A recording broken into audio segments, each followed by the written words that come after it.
Kalau dia sudah ada penetapan anak angkat yang ditetapkan oleh pengadilan, artinya itu ada kewajiban, ada hak, ada tanggung jawab yang secara hukum itu muncul dan ada hubungan hukum antara orang tua angkat dengan anak angkat.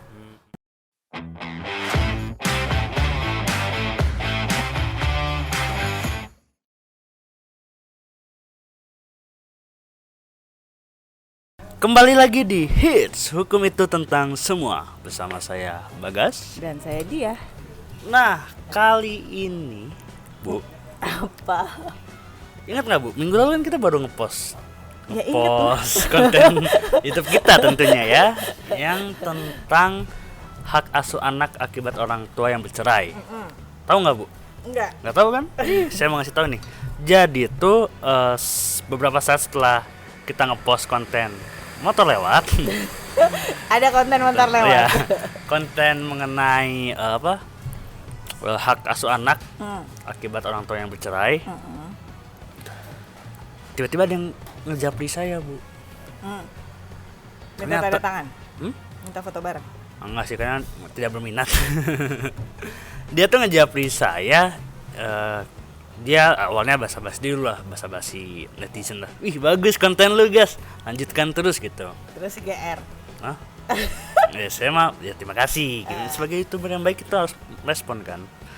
Terus dia ada embel-embel, Gas gue boleh nanya nggak nih, kan lu katanya boleh konsultasi. Ya udah, dia pengen nanya nih terkait awalnya sudah nggak ada hubungannya dengan konten yang hak asuh anak, mengenai akibat perceraian orang tuanya ya. Ini justru mengenai ini Bu, pengangkatan anak. Jadi kalau misalnya saya baca sekilas dari japrinya dia tuh, jadi tuh dia dia tuh sudah 5 bulan mengasuh anak tetangga. Jadi dia melihat ya, dia karena rendah hatinya gitu, dia mengasuh anak orang lain. Alasannya karena orang tua kandungnya itu sudah tidak bisa menafkahi lah, misalnya tidak bisa menghidupi anak ini. Jadi teman saya ini dengan rendah hatinya, ya udahlah, istilahnya saya asuh dulu, dikasih fasilitas apapun gitu. Tapi dia belum ada kepikiran untuk dijadikan anak angkat gitu.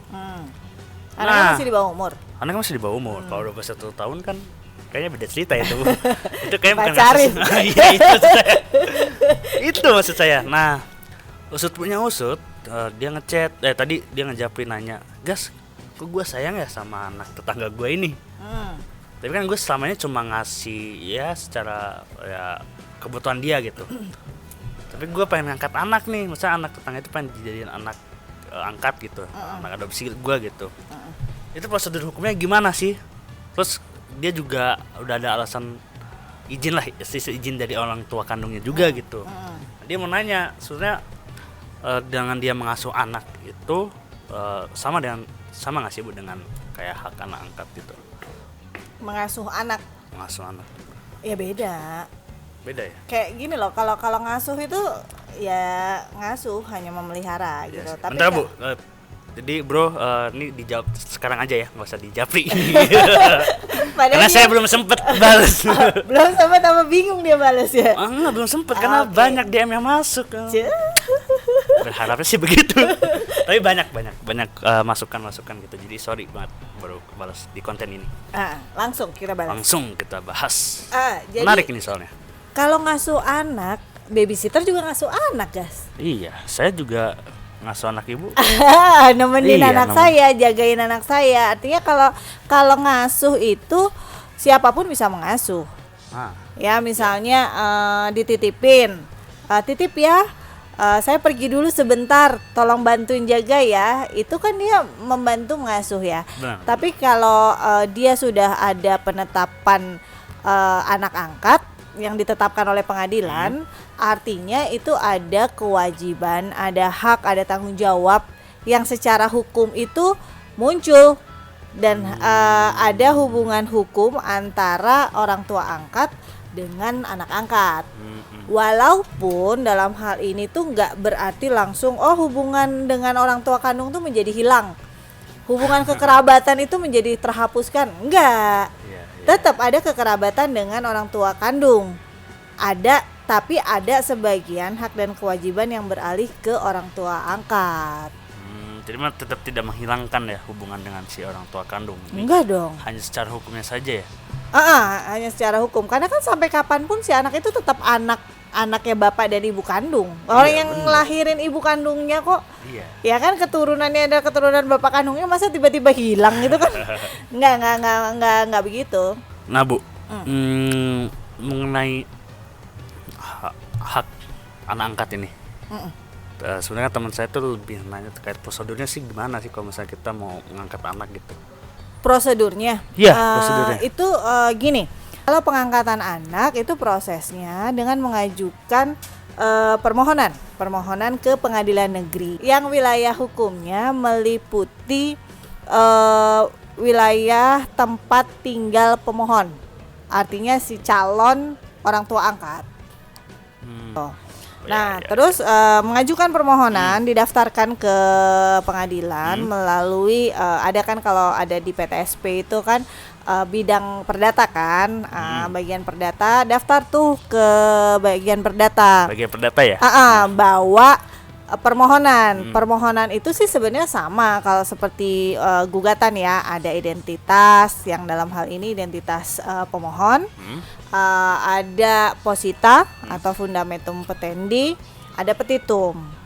Nah, kalau posita ini isinya pada pokoknya tuh dalil-dalil yang menguraikan alasan-alasan dia mengangkat anak. Lalu siapa sih nih anak yang mau diangkat ini siapa? Gitu. Apa alasannya? Jadi nama anak gitu ya, terus tanggal lahir, identitas si anak lah ya. Jadi panjang ya prosedurnya pengangkatan anak ini. Panjang, jadi harus diuraikan itu Iya. semua. Lalu ada juga diuraikan dasar hukum yang membenarkan pengangkatan anak itu dilakukan. Setelah itu dibuktikanlah, dalil-dalil itu dibuktikan, misalnya akte kelahiran. Terus tadi misalnya ada surat pernyataan dari orang tua kandung, itu apa namanya, banyak lah, tergantung dalilnya positanya pemohon tadi. Intinya pemohon harus membuktikan kemampuan dia menjadi orang tua angkat. Dan lagi-lagi dengan adanya pengangkatan ini diharapkan anak juga mendapatkan kehidupan yang lebih baik ya. Ya, salah satu alasannya ya antara lain itu sih yang bisa untuk kehidupan anak yang lebih baik secara ekonomi, secara mental ya, psikologisnya juga lebih baik. Itu bisa menjadi salah satu alasan yang dituangkan di dalam posita. Nah, selanjutnya pemohon mengajukan petitum namanya. Nah, petitum itu pemohon memohon untuk ditetapkan sebagai orang tua angkat dari anak yang bersangkutan itu tadi.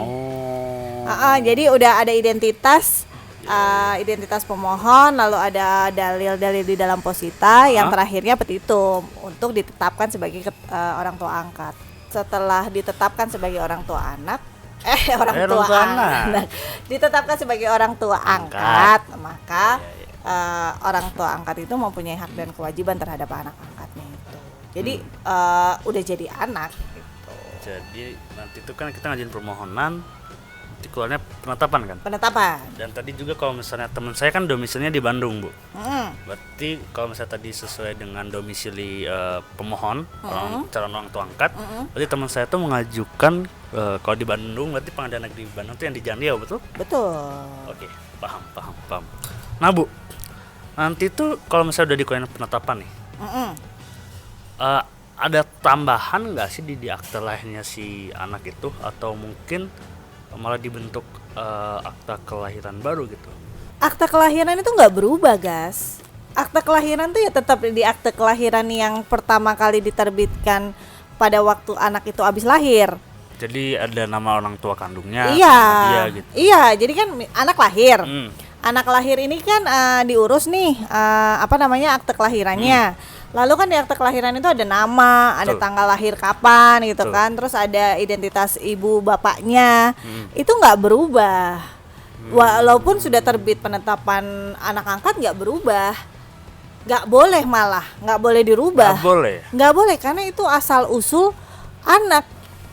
Nanti ada catatan pinggir namanya, gas. Nah, di catatan pinggir itu menerangkan bahwa berdasarkan penetapan pengadilan nomor sekian gitu kan, bahwa anak yang bersangkutan itu yang namanya ada di akte kelahiran itu telah menjadi anak angkat dari misalnya pasangan suami istri Y dan Z gitu. Ya itu namanya catatan pinggir. Tapi tidak boleh mengganti terus yang lama itu tiba-tiba dibuang gitu. Enggak terbit. Dilampirkan di belakang akta kelahiran itu. Iya, biasanya maksudnya secara bersama-sama gitu. Iya, ada surat keterangan, catatan pinggir gitu ya, ada surat catatan pinggir atau biasanya di print di belakang akte kelahirannya. Gitu. Karena kalau kita bikin akte baru itu pemalsuan, gas. Nah, Bu, kenapa saya menanyakan hal itu?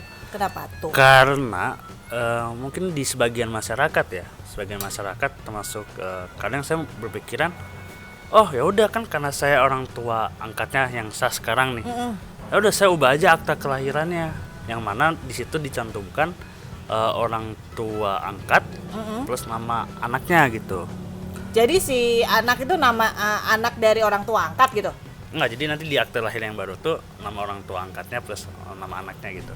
Oh enggak boleh. Nggak boleh kan nggak harusnya. Boleh. Nah tapi kan tuh sebetulnya masih banyak maksudnya saya sebagian karena saya sering berinteraksi dengan masyarakat ya, karena kan saya YouTuber gitu jadi harus berinteraksi. Enggak, kayaknya itu pertanyaan temenmu deh. Hah? Iya juga sih sebenarnya. Dia menanyakan kalau misalnya bisa nggak sih dibikin akte lahir baru gitu, dalam arti dia ingin, karena ini masih kecil juga anaknya kan, jadi dia punya tujuan ya dia tidak ingin tahu nanti anaknya tahu siapa bapak ibu kandungnya gitu, karena kan mungkin di beberapa masyarakat masih berpikir seperti itu gitu.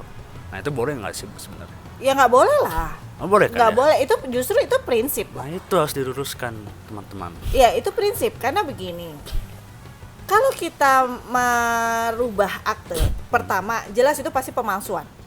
Benar. Ya kan? Karena orang tuanya kan bukan dia. Nah, dan prinsip yang kedua, kita itu nggak boleh menggelapkan, kita itu nggak boleh menghilangkan jati diri asli seseorang. Jadi soal jati diri itu nggak salah besar kalau kita menutupi, gitulah. Kita menutupi. Kenapa kita nggak boleh menutupi? Kenapa, Bu? Itu pasti ada yang krusial nih. Iya, kalau tadi yang satu berarti itu kan pemalsuannya. Yang kedua gini, misalnya nih guys, ambil contoh ya, kamu anak angkat, misalnya ya. Tapi kamu kan nggak tahu ya. Misalnya kamu dari dulu namanya Bigis, jadi namanya Bagas. Yeah. Akhirnya kamu dirubah namanya. Terus nama kamu ada akte kelahiran yang nama orang tua yang kamu pikir orang tua aslimu, ternyata itu orang tua angkat. Ya, lalu someday kamu ternyata sudah jatuh cinta, yang jadi bucin, yang nggak bisa lepas gitu ya, yang tergila-gila dengan satu cewek, dan ternyata cewek itu tuh adik kandung kamu. Wadidaw, berarti saya ganteng ini. Kenapa bisa jadi dia ganteng? Adiknya aja seperti itu. Jadi ternyata itu adik kandung kamu. Kan artinya kamu kalau kamu sampai menikah, artinya kan kamu menikahi adik kandung kamu, dan itu incest kan? Betul, dan itu dilarang secara agama maupun secara negara. Terus motor gedenya lewat. dia dilarang secara agama, tegas dilarang, karena perkawinan saudara kandung nggak boleh. Secara negara juga nggak boleh. Artinya itu kan menjadi masalah, baik urusanmu dengan Tuhan, tentunya yang diakibatkan dari perbuatan orang tua angkatmu, tapi juga bermasalah dengan hukum negara kalau ternyata kemudian hari diketahui kalian sekandung gitu. Yang pasti kalau secara hukum menggelapkan atau mengganti atau bahkan menghilangkan jati diri anak angkat itu sudah melanggar hukum. Nah itu dia, Bu. Tadi kan Ibu sudah menjelaskan mengenai prosedur pengangkatan anak. Yang mana harus mengajukan permohonan, nanti ada penetapan, nanti di akta kelahiran itu ada catatan pinggir. Ya, Betul? betul. Podcast kita nih Bu ya, kan kalau nggak after kalau tidak sharing ya pengalaman. Nggak mungkin kan sharingnya dari saya karena saya belum ada pengalaman di bidang avokat ini. Yang pasti kan saya harus tanya ke Ibu nih mengenai pertanyaan ini kan, mengenai pengalaman. Kenapa? Sharing dong Bu, pernah nggak sih Ibu nanganin kasus terkait pengangkatan anak ini? Nggak pernah. Waduh, salah nanya saya. Yang berkaitan lah. Tapi saya punya pengalaman ngebatalin akte kelahiran. Ngebatalin akta kelahiran. Yang diterbitkan setelah adanya penetapan pengangkatan anak. Itu nggak nyambung sama tapi kita kali ini. Nyambung. Ya nyambung. Jadi gini, Alkisah. Nyambung banget karena nggak, kalau misalnya nggak ada pengangkatan anak nggak akan ada pembatalan. Ya. Di sini kan. Ya. Jadi teman dia bilang, pertanyaan sama kayak kamu. Lo pernah nggak sih ngurusin pengangkatan anak? Enggak. Oh, ini dia diam. Kayaknya dia mikir kali, ya nggak pernah gitu kan. Terus emang kenapa? Kecewa. Emang kenapa? Gitu kan. Nih anak gue itu kan aktenya ada 2. Terus gue ke Sandung nih ngurusin yang itu loh, KTP yang buat anak itu loh. Nah, maksudnya ada 2 gimana? Saya bilang gitu. Saya pikir waktu itu dia akte kelahiran anaknya hilang. Terus kan kita bisa minta salinan kan. Nah, terus salinannya udah terbit, ternyata yang dikira hilang tuh ketemu. Nah, itu kan artinya kan ada 2 kan. Saya pikir begitu, ternyata enggak, memang ada 2. Jadi ceritalah kenapa ada 2. Ternyata itu guys, teman saya ini orang tua angkat berdasarkan penetapan pengadilan.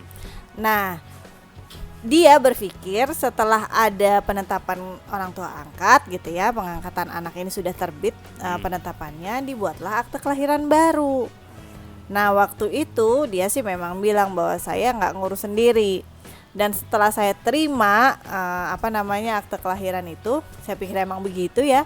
Ya dia sih lempeng aja gitu kan. Ternyata dia baru tahu kalau itu bermasalah karena gitu. Ketidakketahuan dia. Iya, ketidakpahaman dia dengan karena prosedur hukumnya kan dia nggak paham gitu. Betul. Kan. Terus saya bilang itu harus dibatalin loh. Saya bilang gitu kan. Nah, loh. Karena itu kan Pak Aspal kan berarti kan. Iya. Asli sih, tapi sebenarnya palsu kan gitu.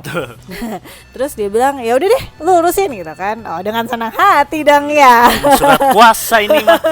Setelah saya pelajari di undang-undang motor, di undang-undang administrasi kependudukan, dia bilang kan pembatalan terhadap akta yang diterbitkan oleh catatan sipil itu harus dengan putusan pengadilan. Artinya gugatan dong, guys. Betul. Kan putusan pengadilan kan. Betul. Gitu. Nah waktu itu PT UN ya saya bilang gitu kan.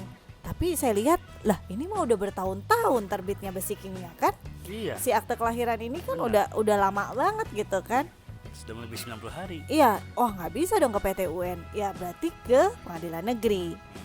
Tapi saya baca. Nah, masih ngulik nih. Saya tuh penasaran dengan adanya asas contrarius actus. Nah, jadi sebelum saya mengajukan gugatan, saya konsultasi juga guys ke instansinya gitu kan. Ke instansi, saya bilang ini gimana ya kalau saya mau mengajukan pembatalan. Apakah akte kelahiran ini kan diterbitkan sudah salah ya prosedurnya. Jadi saya mau membatalkan nih, klien saya mau membatalkan dengan itikat baik gitu kan. Karena memang dia tidak paham secara hukum gitu kan. Tetap harus pakai putusan pengadilan. Tetap menurut mereka tetap gitu kan. Ya sudahlah, saya pikir ya sudah saya ajukan aja nih gugatan gitu kan. Tapi ya dasarnya penasaran guys. Kepoan nih. Karena saya di Permendagri nomor 108 tahun 2019 itu saya masih ingat banget di pasal 89 itu jiwanya itu contrarius actus itu tadi, asas contrarius actus bisa dibatalkan. Disduk Capil tuh bisa membatalkan gitu kan. Tapi ya sudahlah, karena memang saya awal itu mendapat jawaban harus ada putusan pengadilan, saya ajukan gugatan, tapi saya juga bersurat. Iya, bersurat ke Disduk Capil yang saya tembuskan sampai ke Dirjen. Nah, saya juga diskusi dengan sekretaris dinas waktu itu. Dia bilang dia setuju dengan pendapat saya. Ya memang begitu gitu. Dengan mengedepankan pelayanan kepada masyarakat, juga mengedepankan itikat baik yang memang dimiliki oleh klien saya, akhirnya dibatalkanlah itu akta tanpa putusan pengadilan karena mendasarkan kepada asas contrarius actus. Justru lebih efektif dan efisien ya. Iya. Dengan mengajukan surat ke Distrik Capil. Iya, tapi Apa Bu? nggak semua pembatalan akta kelahiran itu bisa seperti saya ya. Artinya bisa diselesaikan dengan asas contrarius actus. Tergantung perkara, harus dilihat secara keseluruhan karena kan perkara satu dengan perkara yang lainnya itu kan nggak mungkin plek-ketiplek sama. Betul. Jadi harus dilihat kontekstual, keseluruhannya gimana, kenapa diterbitkan, kenapa dibatalkan, itu harus dilihat. Jadi nggak bisa apple to apple. Oh ini ada pengalaman nih kayak gini nih. Berarti semua kalau tentang pembatalan akta kelahiran berarti otomatis semuanya bisa dengan cara itu. Nggak bukan begitu. Dia emang harus dilihat kontekstualnya Bu ya. Harus dilihat secara keseluruhan ya. Nggak bisa gitu. sebagian doang kan. Iya betul. Jadi bagi teman-teman nih yang masih penasaran mengenai terkait hak anak angkat atau mengenai gimana Prosedur. sih prosedur pembatalan pengangkatan anak maupun pengangkatan anak, bisa aja langsung komen di YouTube kita atau DM di Instagram kita atau di YouTube di Facebook kita. Apa Bu namanya? Hitspodcast.official. Nah, nggak nama itu ya IG-nya. IG saya. Iya. IG saya diah.hits. Nah, IG saya Antonia_Bagas. Itu penting ya karena kemarin dapat kan tadi DM. Boleh. DM. Nanti langsung kita jawab di konten selanjutnya. Iya, karena sibuk kita. Sibuk. Dan kita nih ada di mana, Bu? Di Nemu Teman Kopi. Masih seperti biasa di Nemu Teman Kopi. Iya. Jangan lupa follow juga Instagramnya. Ini nggak kalah hits sama kita. Jangan lupa juga ngopi di sini, makan di sini, semuanya enak banget. Makanannya